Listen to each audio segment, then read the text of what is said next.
Hey, it's Shan, and this is the first episode of Story Behind the Song.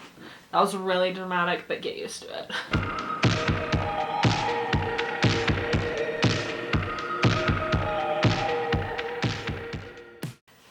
Welcome to the first ever episode of Story Behind the Song. Today we are going to talk about the title track, Safe Haven. I feel like it's fitting to start here just because this song literally is the heart of the project. It is the namesake, it is the baby. And fun fact, it was the first song I ever wrote. This song is what really helped me figure out what I was trying to say with this EP. I'm one of those people, call me old-fashioned. Well, don't. I'm 24. Don't do that. That's rude. But I'm one of those people who really appreciates like an EP or an album as a collective. Like I hope that people listen to my EP in order. I just think that there's like storytelling there, even though the songs don't have necessarily have a correlation with one another. I think that they all are in the same realm, and Safe Haven is truly like the core of building the other songs around it. It is the foundation to this EP. Each of the songs on this EP are so unique. They all come from a different time in my life, different stories, different inspiration. But I think at the root, each one of them is longing for the same thing. Longing for belonging, safety, softness, peace, and home. And I think that that is the definition of a safe haven. I wrote this song when I was 18 years old. I was a freshman in college at Belmont University, which is in Nashville, Tennessee. So I had just moved away from home. I'm originally from Sanford, Florida, which is a city like 30 minutes outside of Orlando. And honestly, at the time, I would have loved to stay in Florida for college. I love Florida. My whole family went to the same school in Central Florida, and I was wanting desperately to be a part of that legacy. But when I toured Belmont, I was like, this is where I have to be. But it was scary to move away from home, to have to deal with seasons for the first time. There are people here who didn't understand Publix. So I was in a time of my life that was just full of transition. And a fun fact about me, I hate change. I hate it. I don't like it because change makes me uncomfortable, and I prefer to not be uncomfortable. I also was coming from a place where like I was the singer. Like there weren't really many people in my hometown who were still chasing the dream of being Hannah Montana at 18 years old. Like most of them were more realistic than my wild imagination. It was so humbling, but like in the most beautiful way, to come to Nashville and be surrounded by people who shared the same passions as me, who I didn't have to explain certain parts of my brain to, they just got it. But it was also really scary to be in a space where I was no longer the best. I was just in a whole new unfamiliar territory. Specifically in some of the music classes that I was taking, my goodness. And it was when I was sitting in one of these music classes, specifically music history, beginning of time to the 1700s. Yes, it was as awful as it sounds that I wrote Safe Haven. Now, this is not me encouraging you to not pay attention in class. This is me simply sharing my experience that when I didn't pay attention in class, I did daydream and began Safe Haven. I was one of those girls who went to college and told every boy, I want to be single in college. I want to be single in college. La la la la la. So naturally I met a boy at orientation and we started dating the first week of school.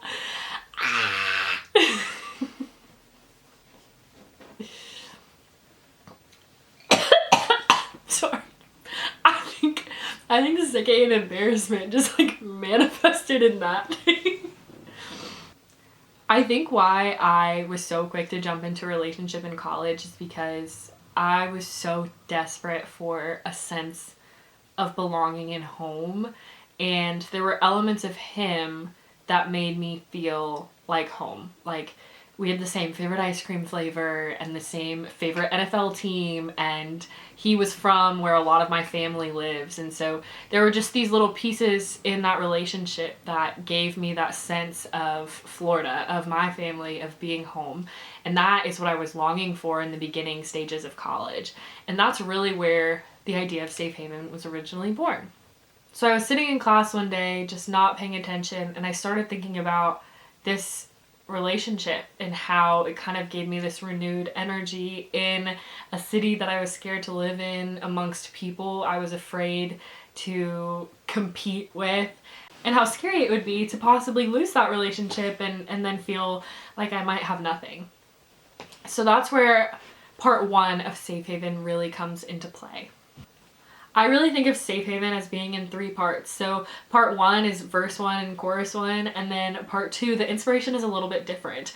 I grew up in this beautiful, beautiful home that had a dock in the backyard, and it led to the Wekiva River, and the dock was just like some set of benches that overlooked just so many trees, and the sun would always come right through the trees. That dock was always where I went to just talk to God, talk out loud, journal, just be by myself. That's where I went to just find any sense of peace. And so part two of this song is really reflecting on like that in my life I have evidence of finding safety, not just in people, but also in places, in nature, in my faith.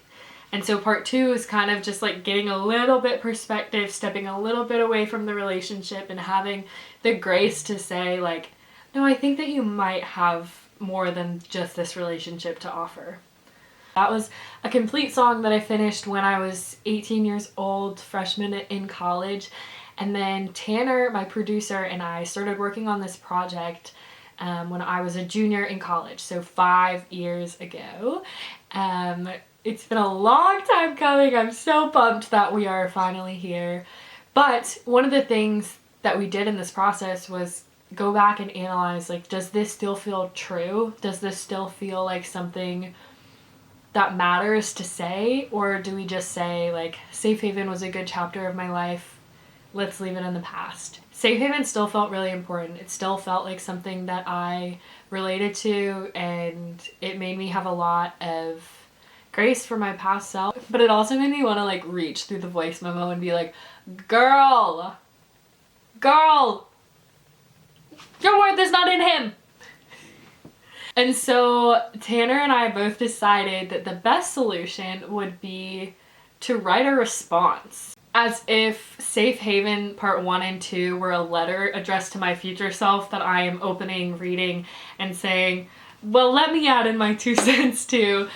Because I still relate and understand the girl who was just longing for a sense of home and looking for safety anywhere she could find it. But I also wanted to put in the perspective of, hey, that was 7 years ago, and there's hope that you are gonna heal from that, and that I'm okay now. Like, that I am no longer searching elsewhere because I know it's in me already. Okay, time for a lyric breakdown. The lyrics fully shift from being about a boy to being about a place, and then realizing that all along the Safe Haven was fully in me the entire time. There's a place where I escape. It's where I go, where freedom flows. And in this spot, I feel at home. It knows my heart, so I'm never alone. I wanted to make sure that I was giving, like, I wanted to be clever here, and so I was listing descriptions of more of a serene place rather than a person, so that the hook would hit even harder. So all of these things are very generic, but they're also characteristics, not just of a physical place, but a person as well. My safe haven, my place of refuge, the spot where I know I'll be okay. You know, just describing a safe haven. Weight drawn off me for the secrets that it holds. Just really like about doing life with others and carrying each other's burdens, so that weight really lifting off of you because somebody else is helping you carry it along the way. Fills in every gap that's in my soul. She's so dramatic. So what should I do? Because my safe haven was you. That's supposed to be pretty clever. I hope you found it to be. I wanted to create this like beautiful landscape where you are fully with me, you're fully with me, like walking to my dock, and there are trees surrounding us and birds chirping, and we're all thinking it's describing one thing, and then when it's kind of revealed, oh, this is about a person, it makes you want to go back and listen and now shift your perspective to all being about the characteristics of them. One of my favorite lyrics in this song is the bridge, because it's so short and the production matches it perfectly. It's hidden for me, I whispered in the wind. You always heard, always listened. Because I think that it really captures that essence of like being fully known. Like, you don't have to explain, you don't have to ask, they just pick up on it immediately. As subtle as a shift in the wind, they are that intent on listening to you and making sure that you feel seen. And also with my faith, like, God knows your desires, you don't have to voice anything, he already knows. And so just, you know, being fully known without having to explain yourself is really what that bridge is about. Part 3 lyrics go crazy because it is very symmetrical to verse 1 of there's a place where I escape. Part 3 starts with there's a place, don't know if I go there anymore. Ah! And she meant that. And she meant that. She said it with her chest and she meant that. It's hard to say how I got there in the first place. It's kind of a Scooby-Doo villain reveal where you think you're looking at one thing and then they like take their mask off and you're like, it was you all along.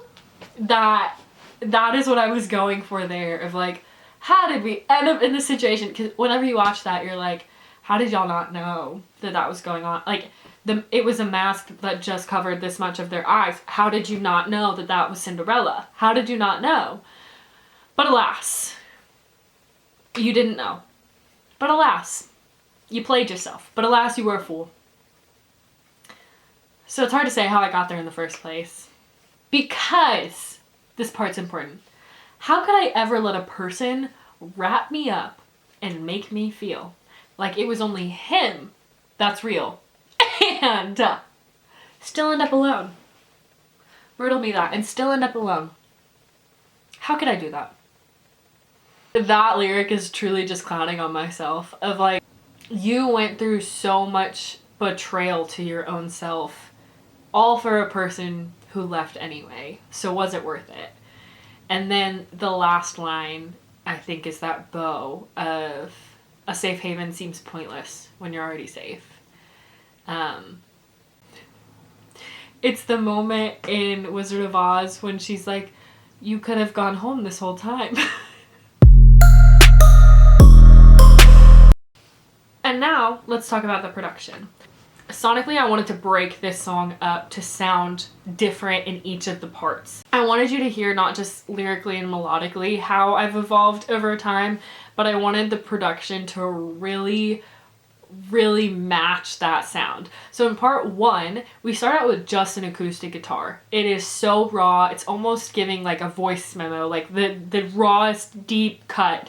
We wanted it to sound stripped, vulnerable, just as natural as it could possibly sound, because that is the heart of this beginning, of just like, where do I go? What do I do? My safe haven was you. Like that feeling of kind of like loneliness almost, of shouting and all you get back is the echo of your voice.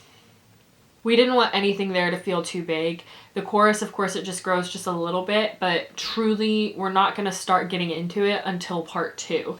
Part 2 gets a little bit more floaty and cinematic, just to add in the full feel of now we're in the forest. She was a fairy. Part 3, we are in a whole new realm. Tanner said he's never done anything like that before with the production. It was so fun. It was so fun. Truly how we created that was, I said, hey, I think we need to do like a response to how I feel about it now. And this was this is the only part of a song that we just like top lined, which if you're not familiar with what that is, it means that he's producing in the room and then I'm writing over it as he's going. So usually how Tanner and I work together is I write a song start to finish. I'll come in with the lyrics, the melody, and maybe some basic chord structure, and then he will fully bring it to life. He'll see the vision and he'll create from start to finish. But I'm giving him the bones. Whereas part 3 of Safe Haven, we were able to just kind of like envision it together, and then he started going, and I was like, yep, I like where this is headed, and I started writing to the beat that he was creating. We wanted the music to match the feeling of deconstructing, of just taking apart an ideal that you have held for so long and looking it straight in the face and saying, this isn't right, is it? But rather capturing that feeling of wholeness, of deep roots, of harmonies. It scratches an itch. I had never played around with like auto-tune like that before, and Tana's like, just trust me. And it turned out so fun. That being said, we didn't want it to feel too big or anything. We wanted it to stay polished and a little gentle. Really just the human embodiment of exhaling. Even with the synth going and we have a solid bass line, wanting that to come across more like a heartbeat rather than just like EDC rave. Safe Haven is one of the most therapeutic songs because it's the place I didn't know I needed until I wrote about it. And yes, at one point in time it was a love song, but I think that it has evolved into a different kind of love song. A love song that's not romantic, but rather just like so inspirational and encouraging for self-love, to find safety and securement in yourself. It's about finding identity in spaces that feel like a pause, that feel like that exhale. I hope when you listen to it, you are able to feel that sense of safety and camaraderie as well. I hope that this song gives you permission to exhale. I hope that it is also a landing place for you. And if you are still emotionally in part 1 or part 2, I am so excited for you to get to part 3. I'm so excited for you to have the freedom to realize that your identity is set, your purpose is set. You don't have to do anything to earn it. It's just automatically there. You don't have to do anything to earn your seat at the table. Yes, you have so many wonderful qualities that you're offering the world that everyone is so grateful for, but you have a seat at the table regardless. So I hope that you enjoy Safe Haven. If you have one in your life that you want to tell me about, feel free to drop it in the comments. Next up, we'll be breaking down Better, and trust me, it's a shift. But we're going there. See you soon! You played it so hard to get, you want me, then you're over it. And I can't keep trying to make up excuses. This is real, this is me. It's giving Poot Lovato.